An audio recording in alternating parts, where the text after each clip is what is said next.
Hello friends, welcome to learn education centre. तो आज के इस वीडियो में हम लोग कक्षा 10वीं के प्रश्नावली 2.2 के दूसरा क्वेश्चन को सोल्व करेंगे।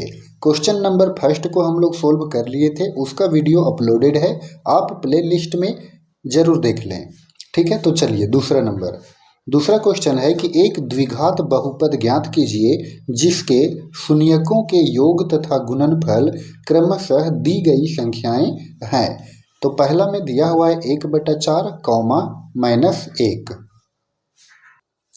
तो देखिए यहाँ पर जो क्वेश्चन है उसको हमने यहाँ पर लिख लिया है। तो यहाँ पर देखिए एक यहाँ पर है 1/4 और दूसरा है -1, यानी कि ये जो 1/4 दिया हुआ है ये है शून्यकों का योगफल और ये -1 जो है ये है शून्यकों का गुणनफल। तो ये जो है शून्यकों का योगफल, इसको हम मान लेंगे अल्फा प्लस बीटा। ठीक है, जैसे कि ये हो गया अल्फा और ये बीटा, तो ये शून्यकों का योगफल है। तो शून्यकों का योगफल अल्फा प्लस बीटा, इसका सूत्र होता है -b/a, यानी कि -b/a। तो अब यहाँ पर क्या करेंगे कि अल्फा प्लस बीटा ये क्या है, तो शून्यकों का योग है। तो शून्यकों का योग का मान दिया हुआ है 1/4, तो अल्फा प्लस बीटा का मान हो गया 1/4। तो 1/4 बराबर ये हो गया -b/a। अब यहाँ पर जो -1 दिया हुआ है ये है शून्यकों का गुणनफल। तो शून्यकों का गुणनफल इसको मान लेंगे alpha into beta, alpha into beta. तो अल्फा इंटू बीटा का सूत्र होता है c/a, यानी कि c/a। तो इस तरह से देखिए अल्फा इंटू बीटा का मान दिया हुआ है -1 और बराबर हो गया c/a। तो इस तरह से अगर हम यहाँ पर ये अंश जो है -1 है तो हर में हम 1 लिख सकते हैं। तो अब यहाँ पर देखिए तो a का मान हो गया 1, लेकिन यहाँ पर जो a का मान निकला वो 4 निकला। तो इसीलिए हम यहाँ पर क्या करेंगे कि -1/1 जो है इसको हम 4 से गुना कर देंगे। तो जब हम 4 से गुना करेंगे -1/1 को अंश में भी 4 से गुना कर दिए और हर में भी 4 से गुना कर दिए, और ये हो गया बटा में c/a, बराबर में c/a। देखिए गुना करने पर इस समीकरण पर कोई प्रभाव नहीं पड़ा, क्योंकि 4 और 4 कट जाएगा एक बार में, तो ये -1/1 ही रहेगा। तो इस तरह से देखिए 1 का गुना अगर हम 4 में करेंगे तो -4 और 1 चौके 4 और बराबर में c/a। तो इस तरह से देखिए, इसलिए a का मान देखिए यहाँ पर भी a का मान 4 आ गया और यहाँ पर भी a का मान 4 आ गया। तो a का मान 4 हो गया। अब यहाँ से हम लोग निकालेंगे b का मान। तो देखिए -b का मान 1 है, तो हम कह सकते हैं कि ये जो माइनस है ये इस डिजिट में चला जाएगा, तो b का मान हो जाएगा -1। और फिर c का मान, तो देखिए c का मान कितना है, -4 है, तो -4। अब हमको यहाँ पर निकालना है द्विघात बहुपद। चलिए निकालते हैं द्विघात बहुपद।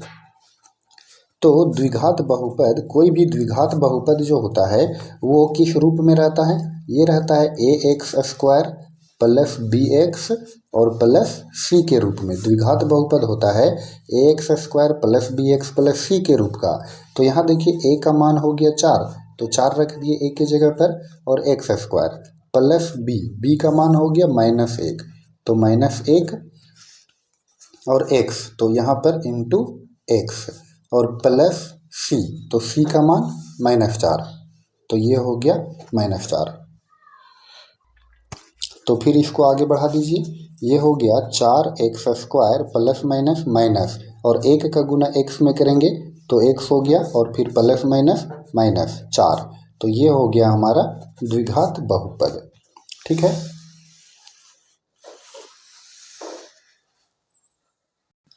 चलिए दूसरा नंबर जो क्वेश्चन है वो यहाँ पर लिखा हुआ है √2 और 1/3। तो यहाँ पर जो √2 दिया हुआ है ये है शून्यकों का योगफल।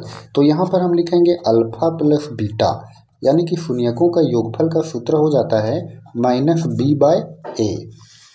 तो देखिए अल्फा प्लस बीटा का मान दिया हुआ है √2, तो यहाँ पर हो गया √2 और बराबर में -b/a।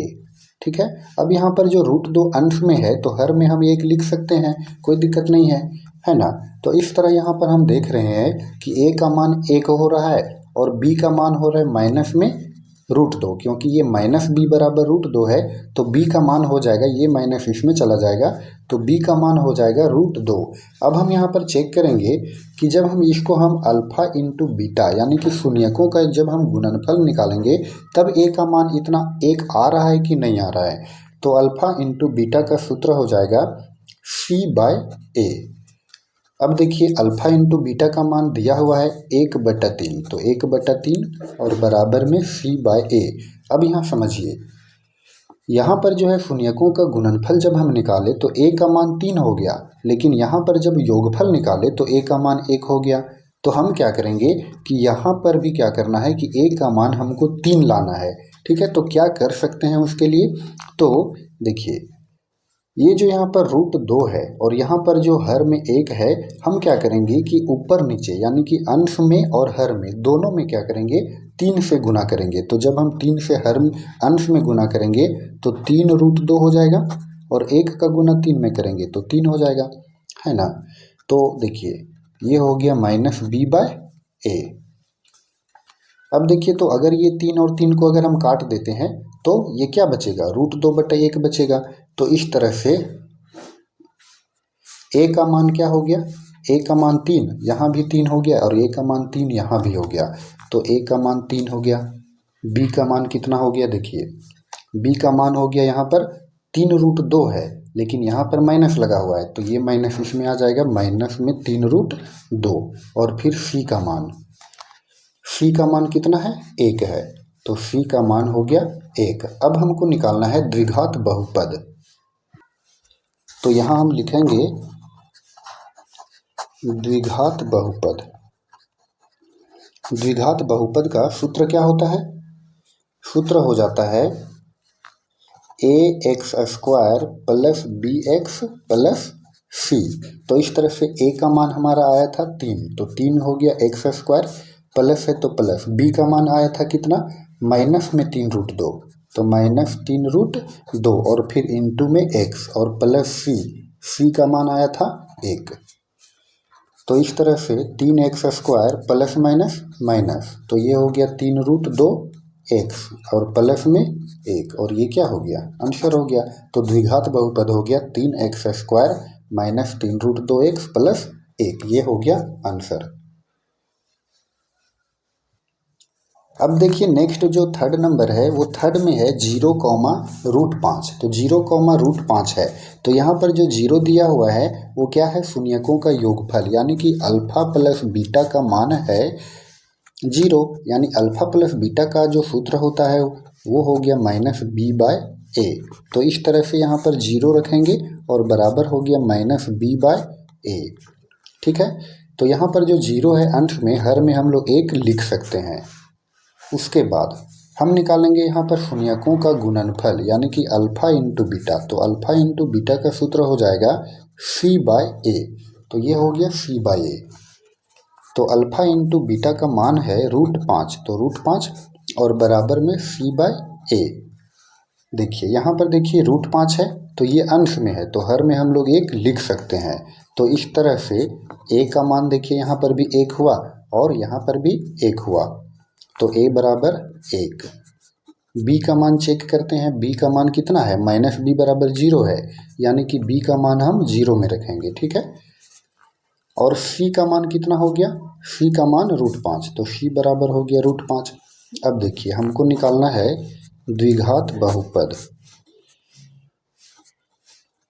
तो द्विघात बहुपद का सूत्र होता है ax² plus bx plus c। तो इस तरह से a का मान हो गया 1, तो ये हो गया 1 गुना x² प्लस b का मान 0, तो 0 का गुना x में और प्लस c, तो c का मान √5।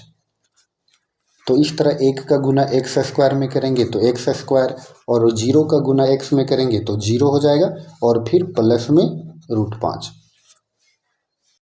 तो इस तरह से फ्रेंड्स द्विघात बहुपद निकल गया x² प्लस √5। ये हमारा इस सवाल का आंसर हो गया। तो फ्रेंड्स वीडियो को ज़्यादा लंबा नहीं करते हैं, अब इसके बाद जो चौथा से हम लोग सोल्व करेंगे नेक्स्ट वीडियो में। तो फ्रेंड्स, अगर आपको हमारा वीडियो पसंद आया हो तो आप इस वीडियो को लाइक करें और कक्षा 10वीं के सभी चैप्टर का सॉल्यूशन को देखने के लिए हमारे चैनल लर्न एजुकेशन सेंटर को सब्सक्राइब करना ना भूलें। इस वीडियो को अपने दोस्तों के साथ शेयर जरूर करें। धन्यवाद।